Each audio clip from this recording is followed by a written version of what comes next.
नमस्कार दोस्तों, स्वागत है आप लोगों का आपके अपने YouTube channel science classes Jakhar में। आज हम लोग शुरू करते हैं क्लास टेंथ के केमिस्ट्री से। अगर आप इस चैनल पे नए हैं तो चैनल को लाइक शेयर एंड सब्सक्राइब ज़रूर करें और बेल आइकन को दबा लें ताकि इस चैनल पर जो भी वीडियो अपलोड हो वो सबसे पहले आपको दिखे। तो शुरू करते हैं। अगर चैनल पे नए हैं तो लाइक शेयर एंड सब्सक्राइब ज़रूर करें। चलिए शुरू करते हैं आज के पहले प्रश्न के साथ। तो आज का पहला प्रश्न जो है दोस्तों,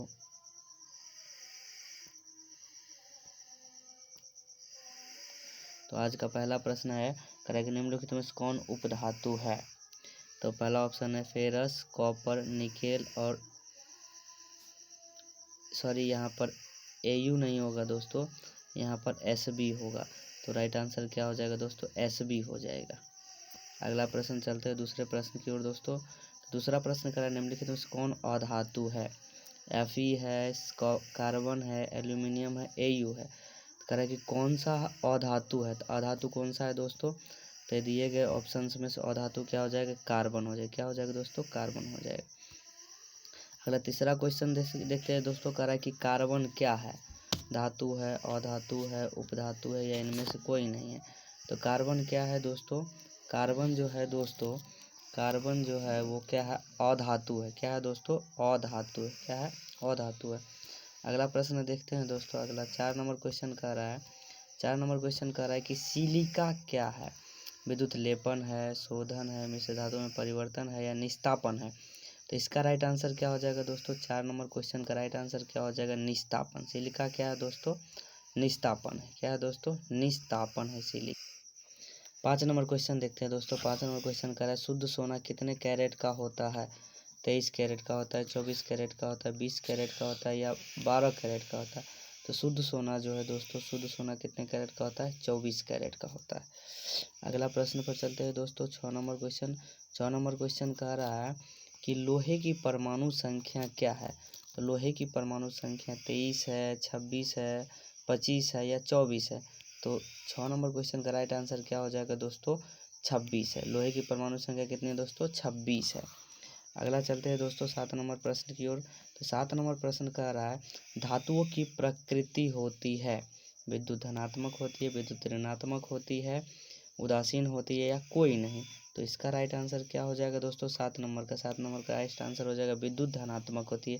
क्योंकि धातु इलेक्ट्रॉन का त्याग करती है, जो भी तत्व इलेक्ट्रॉन का त्याग करता है उन पर धनात्मक आयन होता है। अगला क्वेश्चन देख रहे हैं दोस्तों। अगला 8 नंबर क्वेश्चन कर रहा है स्टेनलेस स्टील मिश्र धातु है। तो लोहा का मिश्र धातु है, तांबा का मिश्र धातु है, एल्यूमिनियम का मिश्र धातु या पारा का मिश्र धातु है। तो स्टेनलेस स्टील जो है दोस्तों, स्टेनलेस स्टील जो है दोस्तों वो किसका मिश्र धातु है, तो वो लोहा का मिश्र धातु है। किसका मिश्र धातु है दोस्तों, लोहा का मिश्र धातु है। और आज के 9वां प्रश्न की ओर चलते हैं दोस्तों। तो 9वां प्रश्न कह रहा है कौन सा धातु कमरे के ताप पर द्रव अवस्था में पाया जाता है। देखिए दोस्तों यहाँ पर धातु कह रहा है, तो धातु कहेगा तो क्या हो जाएगा, ब्रोमीन होगा, पारा होगा, तांबा होगा या एल्यूमिनियम होगा। तो दोस्तों जब भी धातु कहेगा कमरे के तापमान पर द्रव अवस्था में पाया जाता है तो ये क्या हो जाएगा, पारा या मरकरी हो जाएगा। लेकिन इसी प्रश्न में अगर अधातु पूछ दिया जाए तो वो क्या हो जाएगा दोस्तों, ब्रोमीन हो जाएगा। तो अगले प्रश्न की ओर चलते हैं। 10 नंबर क्वेश्चन कर रहा है, 10 नंबर क्वेश्चन कर रहा है सीसा और टीन के मिश्र धातु को कहते हैं। क्या कहते हैं दोस्तों, सोल्डर कहते हैं, स्टील कहते हैं, गन मेटल कहते हैं या उपधातु कहते हैं। तो इस 10 नंबर क्वेश्चन का राइट आंसर क्या हो जाएगा दोस्तों, सोल्डर हो जाएगा। क्या हो जाएगा दोस्तों, सोल्डर हो जाएगा। अगला 11 नंबर क्वेश्चन पर चलेंगे दोस्तों। तो 11 नंबर क्वेश्चन कह रहा है कि निम्नलिखित में से किसे चाकू से काटा जा सकता है, लिथियम को, कैल्शियम को, कॉपर को, आयरन को। तो इसका राइट आंसर क्या हो जाएगा दोस्तों, तो इसका राइट आंसर क्या हो जाएगा, इसका राइट आंसर हो जाएगा लिथियम। देखिए दोस्तों प्रायः सभी धातुएं जो होती है कठोर होती है, लेकिन लिथियम, सोडियम और पोटेशियम ये 3 धातुएं इतने मुलायम होते हैं कि इन्हें चाकू से आसानी से काटा जा सकता है। तो इस क्वेश्चन का राइट आंसर क्या हो गया दोस्तों, option number A lithium right answer हो गया। 12 नंबर क्वेश्चन देखते हैं। निम्नलिखित में से कौन सा पदार्थ ऑक्सीजन से संयोग नहीं करता है। तांबा, गोल्ड, जिंक, पोटेशियम। तो इसमें इसका राइट आंसर क्या हो जाएगा दोस्तों? ऑक्सीजन से अभिक्रिया नहीं करता है तो सोना नहीं करता है, क्योंकि जानते हैं दोस्तों कि सोना का ही ज्वेलरी बनता है जो कि काफ़ी चमकदार होती है और जो नमी से अभिक्रिया नहीं करती है, जिसके कारण इस पर जंग भी नहीं लगता। अगला 13 नंबर क्वेश्चन देखते हैं दोस्तों। 13 नंबर क्वेश्चन कर रहा है ग्रेफाइट होता है विद्युत का कुचालक होता है, विद्युत का सुचालक होता है, दोनों सुचालक और कुचालक होता है, इनमें से कौन सा होता है? इनमें से कोई नहीं। इसका राइट आंसर क्या हो जाएगा? देखिए दोस्तों, ग्रेफाइट जो है कार्बन का अपरूप है और कार्बन जो है अधातु है, तो ये कुचालक होना चाहिए, लेकिन ग्रेफाइट एक ऐसा अधातु तत्व है जो विद्युत का सुचालक होता है। क्या होता है दोस्तों? सुचालक। तो इस 13 नंबर क्वेश्चन का राइट आंसर क्या हो जाएगा दोस्तों? बी। तो चलते हैं दोस्तों 14 नंबर प्रश्न की ओर। 14 नंबर प्रश्न कह रहा है कि पीतल है, पीतल यानी कि स्टील जो है वो क्या है दोस्तों? पीतल कह रहा है धातु है, अधातु है, मिश्र धातु है या उपधातु है। तो पीतल जो है दोस्तों वो जो है इसका एक ट्रिक होता है पिताजी, यानी कि पीतल, तांबा और जिंक। तो पीतल जो है तांबा और जिंक का क्या है दोस्तों? मिश्र धातु है। क्या है? मिश्र धातु है। तो इस क्वेश्चन का राइट आंसर क्या हो गया? मिश्र धातु, यानी ऑप्शन नंबर सी। चलते हैं 15 नंबर प्रश्न की ओर। तो 15 नंबर प्रश्न कह रहा है लोहे को जिंक से लेपित करने की क्रिया को कहते हैं? संक्षारण कहते हैं, गैल्वेनाइजेशन कहते हैं, पानी चढ़ाना कहते हैं या विद्युत अपघटन कहते हैं? 15 नंबर प्रश्न में कह रहा है कि दोस्तों देखिए, लोहे को जंग से बचाने के लिए उसको हम लोग या तो पेंटिंग करते हैं या गैल्वेनाइजेशन करते हैं, जिसमें जिंक धातु की परत चढ़ाई जाती है, या उस पर ग्रीज लगाते हैं। तो इसका राइट आंसर क्या हो जाएगा? अकॉर्डिंग टू आंसर गैल्वेनाइजेशन हो जाएगा। जिंक पर चढ़ाने की प्रक्रिया को क्या कहते हैं? गैल्वेनाइजेशन कहते हैं। 15 नंबर क्वेश्चन का राइट आंसर क्या हो जाएगा? बी हो जाएगा दोस्तों। चलते हैं 16 नंबर प्रश्न की ओर। तो 16 नंबर प्रश्न का रहा है सबसे कठोर प्राकृतिक पदार्थ क्या है?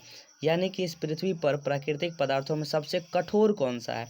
वो सोना है, चांदी है, लोहा है या हीरा है? तो दोस्तों आप लोगों को पता ही होगा कि इस प्रकृति में सबसे कठोर पदार्थ कौन सा? हीरा है। क्या है दोस्तों? हीरा है, जो कि कार्बन का ही अपरूप है। तो 16 नंबर क्वेश्चन का राइट आंसर क्या हो जाएगा? डी, यानी कि हीरा। चलते हैं 17 नंबर प्रश्न की ओर। 17 नंबर प्रश्न कह रहा है बॉक्साइड निम्नलिखित में से किस धातु का अयस्क है? मैग्नीशियम का है, सोडियम का है, एल्यूमिनियम का है या बेरियम का है? तो बॉक्साइड जो है दोस्तों किसका अयस्क है? तो देखते हैं बॉक्साइड जो है किसका अयस्क है? एल्यूमिनियम का अयस्क। किसका अयस्क है दोस्तों? एल्यूमिनियम का अयस्क है। चलते हैं 18 नंबर प्रश्न की ओर। तांबा और जिंक के मिश्र धातु को कहते हैं? तो तांबा और जिंक, अभी अभी हमने दोस्तों देखा था कि पिताजी वाला ट्रिक से पीतल, कांसा, टांका, स्टील। तो देखिए दोस्तों इधर तो तांबा और जिंक तो आ गया है, तो हमको चाहिए पी फॉर पीतल, यानी कि इसका राइट आंसर क्या हो जाएगा? ए, यानी कि पीतल। तो पिताजी याद रखिए, पी फॉर पीतल, ता फॉर तांबा और जी फॉर जिंक, यानी कि पीतल जो है तांबा और जिंक का मिश्र धातु है। जुड़े रहिए इसी तरह के नए नए ट्रिक्स के लिए साइंस क्लासेज जाखर से। चलते हैं अगले प्रश्न की ओर। और अगला 19 नंबर क्वेश्चन कह रहा है एक मिश्र धातु है कॉपर तथा, सॉरी यहाँ पे जिंक होगा, ये सॉरी जनाब लिखा गया है, तो सॉरी यहाँ पर जेडन होना चाहिए दोस्तों। एक मिश्र धातु है कॉपर तथा जेडन की, कॉपर तथा पीबी की, कॉपर तथा एमएन की, तथा कॉपर तथा फेरस की। तो इसका राइट आंसर क्या हो जाएगा दोस्तों? तो इसका राइट आंसर हो जाएगा दोस्तों ए, यानी कि कॉपर तथा जिंक की। वही बात है सर, पीतल जो है किसका मिश्र धातु है? तो कॉपर तथा यानी कि तांबा और जिंक का मिश्र धातु है। चलते हैं अगले प्रश्न की ओर। अगला 20 नंबर प्रश्न कह रहा है दोस्तों कि खाद्य पदार्थ वाले बर्तन पर टीन का लेप लगाया जाता है, जस्ता का लेप नहीं, क्यों? यानी कि जो खाद्य पदार्थ होता है उस पर टीन का लेप लगाया जाता है, लेकिन जस्ता का नहीं, क्यों? तो कह रहा है पहला ऑप्शन जस्ता टीन से अधिक महंगा होता है, जस्ता का द्रव्यमान टीन से अधिक होता है, जस्ता टीन से अधिक अभिक्रियाशील होता है, जस्ता टीन से कम अभिक्रियाशील होता है। तो इसका राइट आंसर क्या हो जाएगा दोस्तों? तो इसका राइट आंसर हो जाएगा सी, जस्ता टीन से अधिक क्रियाशील होता है। धातुओं की सक्रियता श्रेणी जब आप देखेंगे तो उसमें जिंक पहले आता है और टीन बाद में आता है, इसलिए इस प्रश्न का राइट आंसर क्या हो गया दोस्तों? सी नंबर इस प्रश्न का राइट आंसर हो गया। चलते हैं अगले प्रश्न की ओर। अगला प्रश्न कह रहा है दोस्तों, चांदी के चम्मच को लंबे समय तक खुली वायु में छोड़ देने पर उसकी सतह काली हो जाती है। निम्नलिखित में से किस यौगिक के बनने के कारण ऐसा होता है। यानी कहने का ये मतलब है कि चांदी के चम्मच को नमी युक्त वायु में छोड़ देंगे तो वो नमी से अभिक्रिया करके एक अवांछनीय पदार्थ का निर्माण करते हैं। उसी अवांछनीय पदार्थ का सूत्र पूछा जा रहा है। तो ए नंबर ऑप्शन का रहा है Ag2O, Ag3O, Ag2S या AgOH। तो इस प्रश्न का राइट आंसर क्या हो जाएगा दोस्तों, Ag2S यानी कि सिल्वर सल्फाइड इसका राइट आंसर हो जाएगा। चलिए दोस्तों अगले प्रश्न की ओर चलते हैं। अगला 22 नंबर प्रश्न कह रहा है कि विद्युत अपघटनी परिष्करण में अशुद्ध धातु को बनाया जाता है एनोड पर, कैथोड पर, अपघट्य या इनमें से सभी। तो 22 नंबर प्रश्न का राइट आंसर क्या होगा दोस्तों, एनोड पर। विद्युत अपघटनी परिष्करण में अशुद्ध धातु को बनाया जाता है, क्या बनाया जाता है दोस्तों, एनोड बनाया जाता है। चलते हैं अब 25 नंबर प्रश्न की ओर। तो 25 नंबर प्रश्न कह रहा है कि निम्नलिखित में कौन सबसे अधिक अभिक्रियाशील धातु है। वो मैग्नीशियम है, कैल्शियम है, सोडियम है या पोटेशियम है। तो इसका राइट आंसर क्या हो जाएगा दोस्तों, ये प्रश्न जो है दोस्तों धातुओं की अभिक्रियाशीलता श्रेणी के आधार पर लिया गया है और धातुओं की अभिक्रियाशीलता श्रेणी आपको याद होनी चाहिए। मैं आपको एक बार रिवाइज करा देता हूँ धातुओं की अभिक्रियाशीलता श्रेणी। देखिए दोस्तों सबसे पहले समझते हैं अभिक्रियाशीलता श्रेणी होती क्या है। तो अभिक्रियाशीलता श्रेणी की जो परिभाषा होती है दोस्तों वो होती है कि कारक विस्थापन अभिक्रिया के आधार पर धातुओं को उनकी घटती हुई अभिक्रियाशीलता के क्रम में एक उदग्र स्तंभ में सजाया गया है, जिसे धातुओं की सक्रियता श्रेणी या अभिक्रियाशीलता श्रेणी कहते हैं, जो कि कुछ इस प्रकार है। सबसे पहले है potassium, sodium, calcium, magnesium, aluminium, zinc, ferrous, tin, lead, hydrogen, copper और पारा, सिल्वर, सोना, प्लेटिनम। दोस्तों इस अभिक्रियाशीलता श्रेणी से हर एक एग्जाम में एक या दो ऑब्जेक्टिव पूछा ही जाता है, तो इसे आपको बिल्कुल फुल्ली याद होना चाहिए। Potassium, sodium, calcium, magnesium, aluminium, zinc, ferrous, tin, lead, hydrogen, copper, पारा, सिल्वर, सोना और प्लेटिनम। और आपको इस अभिक्रियाशीलता श्रेणी से एक ऑब्जेक्टिव जो कि बहुत ही इंपॉर्टेंट है वो है कि ये जो अभिक्रियाशीलता श्रेणी है वो धातुओं की है, लेकिन एक ऐसा तत्व है जो अधातु होते हुए भी इस सक्रियता श्रेणी में अपना स्थान बनाया है, तो वो हाइड्रोजन है दोस्तों। क्यों हाइड्रोजन है, क्योंकि हाइड्रोजन के बाह्यतम कक्षा में एक ही इलेक्ट्रॉन होता है, तो कभी कभी ये धातुओं की तरह व्यवहार करने लगता है। इसी कारण हाइड्रोजन धातुओं की सक्रियता श्रेणी में अधातु होते हुए भी अपना स्थान बनाए है। तो धातुओं की सक्रियता श्रेणी के आधार पर इस क्वेश्चन का राइट आंसर क्या हो जाएगा दोस्तों, पोटेशियम यानी कि के हो जाएगा राइट आंसर। अब चलिए अगले प्रश्न की ओर चलते हैं। तो अगला प्रश्न क्या कर रहा है दोस्तों, 24 नंबर। अगला प्रश्न कह रहा है कि किस रासायनिक यौगिक को गर्म करने पर प्लास्टर ऑफ पेरिस प्राप्त किया जा सकता है। क्या वो विरंजक चूर्ण है, जिप्सम है, चूना पत्थर है या कच्चा चूना है। तो इसका राइट आंसर क्या हो जाएगा दोस्तों, इसका राइट आंसर हो जाएगा जिप्सम। जिप्सम का सूत्र क्या होता है दोस्तों, तो जिप्सम का सूत्र होता है CaSO4 × 2H2O। और जब इसी को हम लोग गर्म करते हैं तो ये अपना 3/2 जल जो है खो देता है, सॉरी हाँ तो कुछ जल खो देता है और बनाता है जो कि होता है प्लास्टर ऑफ पेरिस होता है दोस्तों। तो प्लास्टर ऑफ पेरिस का सूत्र होता है CaSO4 × 1/2H2O। ठीक है ना दोस्तों, तो ये फॉर्मूला भी कभी कभी एग्जाम में पूछ देता है, तो याद रखेंगे। तो इस क्वेश्चन का राइट आंसर क्या हो जाएगा दोस्तों, तो जिप्सम। जिप्सम से है जो प्लास्टर ऑफ पेरिस का निर्माण किया जाता है। जिप्सम को जब हम तेज़ी से गर्म करते हैं तो जल का त्याग कर देता है, जिससे प्लास्टर ऑफ पेरिस POP का निर्माण होता है, जिसका उपयोग हम लोग दीवारों की पेंटिंग करने में या मूर्तियों के साँचे बनाने में करते हैं। चलिए अगले प्रश्न की ओर चलते हैं। तो आज का 25 नंबर प्रश्न है दोस्तों। आज का 25 नंबर प्रश्न कर रहा है लोहा और कार्बन की मिश्र धातु है, क्या वो इस्पात है, पीतल है, कांसा है या मैग्नीशियम है। 25 नंबर क्वेश्चन का राइट आंसर क्या है दोस्तों, तो 25 नंबर क्वेश्चन का राइट आंसर इस्पात। क्या है दोस्तों, इस्पात। चलते हैं अपने अगले प्रश्न यानी कि 26 नंबर प्रश्न की ओर। तो 26 नंबर प्रश्न कह रहा है लोहा एवं इस्पात को जंग से सुरक्षित रखने के लिए उन पर किस धातु की पतली परत चढ़ाई जाती है। वही बात दोस्तों, जंग लगने से बचाने के लिए हम लोग दूसरे धातु का परत चढ़ाते हैं जो कि कम अभिक्रियाशील होती है। तो अभी देखते हैं 26 नंबर प्रश्न, क्या वो तांबा है, चांदी है, सोना है या जिंक है। तो इसका राइट आंसर क्या हो जाएगा दोस्तों, 26 नंबर प्रश्न का राइट आंसर हो जाएगा जिंक धातु की परत चढ़ाते हैं। अगले प्रश्न की ओर चलते हैं। अगले प्रश्न की ओर है 27 नंबर प्रश्न हमारा कह रहा है दोस्तों कि निम्नलिखित में से पीतल किसका उदाहरण है, धातु का, अधातु का, मिश्र धातु का या यौगिक का। तो 27 नंबर क्वेश्चन का राइट आंसर क्या हो जाएगा दोस्तों कि पीतल किसका उदाहरण होगा। ये प्रश्न पहले भी हम देख चुके हैं। तो ये पीतल जो है मिश्र धातु का उदाहरण है। किसका उदाहरण दोस्तों, मिश्र धातु का उदाहरण है।